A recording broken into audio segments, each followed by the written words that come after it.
साथियों और मेरी पर्दा नसीब माओ बहनों, अस्सलाम वालेकुम रहमतुल्लाहि बरकातुहू। आज हम लोग जाहिद टोला भोरा में फैजान शबे बारात तहफ्फुज़ कब्रिस्तान के नाम से जो प्रोग्राम हुआ है उसी में हम लोग जमा हुए हैं। तो मोनेन साहब एक दो शेर हम भी पढ़ना चाहते हैं, पढ़ ही लेते हैं क्या? एक आध 100 पढ़िए आप। नहीं, एक दो ही पढ़ लेते हैं। ये बात हकीकत है, ये बात हकीकत है, नहीं कोई फसाना है। ये बात हकीकत है, नहीं कोई फसाना है। खाली हाथ आए हैं, खाली हाथ ही जाना है। अच्छा, ये बात हकीकत है, नहीं कोई फसाना है। खाली हाथ आए हैं, खाली हाथ ही जाना है। मतलबी दुनिया है, मतलबी जमाना है। मतलबी दुनिया है, मतलबी जमाना है।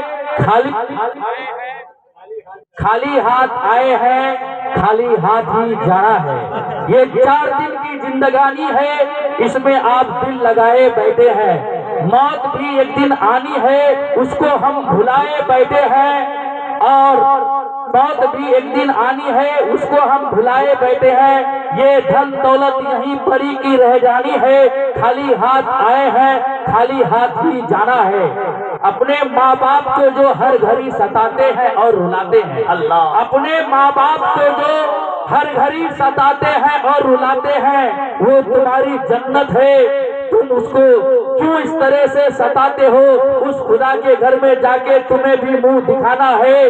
खाली हाथ आए हैं, खाली हाथ ही जाना है।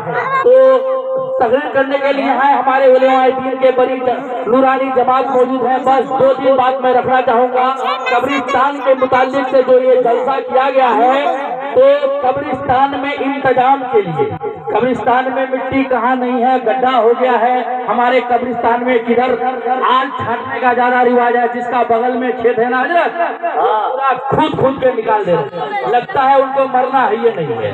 कब्रिस्तान को खोद करके चारों तरफ से निकाल के खेत को बड़ा कर रहे हैं और कब्रिस्तान का ही जमीन जुताई कर रहे हैं। ऐसा दौर आ गया है। तो उसको देख रेख करने के लिए और टीवल का इंतजाम, जनाजा मिट्टी देने के बाद लोग इधर इसके आंगन उसके आंगन में हाथ धोते हुए फिरते हैं। टीवल का इंतजाम, ढेर सारा इंतजाम है। और खास करके जरूरी ये है कि हमारे बूढ़े गार्जियन लोग अभी भी कब्र चुनने का काम करते हैं। हाँ, हमारे बूढ़े गार्जियन लोग अभी भी कब्र चुनने का काम करते हैं। नौजवान उसके साथ हाथ बटाने को नहीं जाता है। मेरे नौजवान भाइयों दोस्तों, हम भी जाएंगे। हम लोग को भी अब कब्र चुनने का काम सीखना पड़ेगा, नहीं तो एक दिन ऐसा आएगा कब्र खोलने के लिए जेसीबी लाना पड़ेगा। जिस तरह से कोरोना वायरस आना पड़ेगा, क्योंकि कोई सीखने के लिए जा नहीं रहा है। बुरे लोग नहीं रहेंगे तो कौन करेगा? तो हम लोग को कब्र चुनने के लिए नौजवान को आगे आना पड़ेगा, सीखना पड़ेगा। बस एक छोटा सा वाकया बोलकर मैं अपना बात खत्म करूंगा। जो मेरे नौजवान इधर उधर भटक रहे हैं, किस्मत से ज्यादा वक्त से पहले किसी को कुछ मिलने वाला नहीं है। एक दरवेश का कहानी सुनाता हूँ। नदी के किनारे, आप लोग इधर आ जाइए ना नौजवान भाई, जो उधर रोड पे है आ जाइए, थोड़ी देर के लिए आ जाइए। आप लोग सब कोई क्या कर रहे हैं? आप लोग को ही सुना रहे हैं। किसी की माँ बहन को देखने से, किसी को देख लेने से, ये लड़की खूबसूरत है, ये लड़का खूबसूरत है, मेरा शादी हो जाएगा, कुछ नहीं होने वाला है। किस्मत का लिखा को कोई टाल नहीं सकता, किस्मत का लिखा को कोई टाल नहीं सकता। दौलत, इज्जत, शोहरत, बीवी, ये मुकद्दर से सबको मिलता है। जिस दिन आप पैदा होते हैं ना, वहीं पे आपका बया पसली को काट करके गोश्त रख के आपकी दुल्हन तैयार कर दी जाती है। क्या है ना, ऐसा ही है ना। वही फिर आपकी दुनिया में बीवी बनती है। यहाँ आप लखनऊ का नवाब साहब की पोती को देख लो कि कलकत्ता का मियाँ साहब की बेटी को देख लो, होने वाला नहीं है। जो आपकी किस्मत में है वही मिलने वाला है।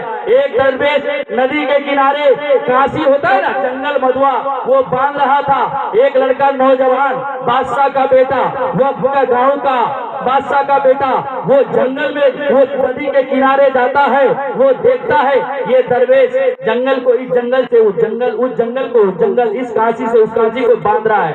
आप क्या कर रहे हैं बाबा? बोला मैं काम कर रहा हूँ बेटा। ये कोई काम है? आप इस काशी से उस काशी को, इस मधुआ से उस मधुआ को, इस जंगल से उस जंगल को बांध रहे हैं। तो बोले हाँ ये काम है।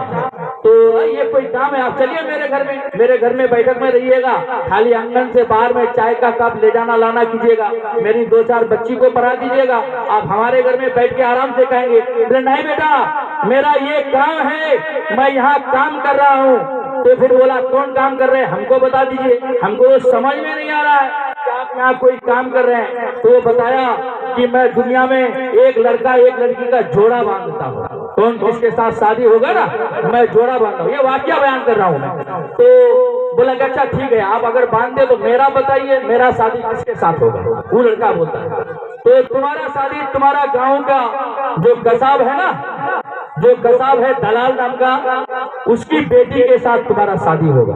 ये सुन के पूरा चौंक और परेशान हो जाता है। वो घर आता है, घर आने के बाद पूरा परेशानी के आलम में पड़ जाता है। क्या वो दरवेश, वो बूढ़ा, वो फकीर हमको बोलता है मेरा शादी गांव का दलाल कसाब के बेटी के साथ होगा। मैं इतना पैसा वाला का बेटा, बादशाह का बेटा, मुखिया का बेटा। फिर वो अपने घर में शादी करने का जिद करने लगता है, पूरे इलाका में लड़की देखने के लिए जाता है, हत्ता के उसका बात कहीं नहीं बैठता है, कहीं नहीं उसका रिश्तेदारी होता है। फिर ये बात वो अपने दोस्तों के साथ शेयर करता है कि दोस्त हम जहाँ पे भी रिश्ता लगाते हैं मेरा रिश्ता काट दिया जाता है, कोई मुझे अय्याश समझता है, कोई मुझे जुआबाज समझता है, कोई मुझे आवारा समझता है, मेरा रिश्ता कहीं नहीं होता है, हम क्या करें? ये दरवेश मुझे ऐसा बोला था कि तुम्हारा रिश्ता दलाल की बेटी के साथ होने वाला है, क्या ये बात सही है? तो फिर वो मशवरा करके क्या करता है, उस लड़की का वो लोग क्या करता है, प्लानिंग करके उस लड़की को मर्डर करने का प्रोग्राम फिट कर देता है। क्या है, उस लड़की से हम शादी करेंगे जिसका कटहल के बराबर इतना बड़ा घेग है और देखने सुनने में अच्छी है लेकिन घेग बहुत बड़ा है, उतना घेग वाली लड़की से हम शादी नहीं करेंगे। फिर वो शादी नहीं करेंगे तो फिर वो क्या करता है कि उसको प्लानिंग करके जंगल में मारने के लिए उसको लेके चल जाता है दोस्तों के साथ, अंधेरा में उसको जबे करके छोड़ देता है और भाग के लोग घर आ जाता है। वो कसाई भी उसको नहीं बोलता है कि मेरी बेटी ये है पाली थी, कहाँ मर गई, चले गई। वो बच्ची को जब पूरा घेग आधा कटा था, घेग ही कटा था, गला नहीं कटा था, कि वो बच्ची बेहोश हालत में एक दूसरे गांव के आदमी को मिलता है, दूसरे पंचायत के बादशाह को मिलता है। वो फिर उस बच्ची को उठा के घर में लाके बढ़िया से पालता है। ये लड़का 5 साल शादी नहीं करता है, 5 साल मुतमईन हो जाता है। फिर एक दिन उस पंचायत की तरफ से, धनपुरा की तरफ से जाता है, वो लड़की उसको छत पर नजर आती है, बाल सुखाते हुए वो लड़की उसको पसंद आ जाता है। फिर ये घर आता है, अपने बाप को बोलता है मैं धनपुरा में फलाना का बेटी से शादी करूंगा।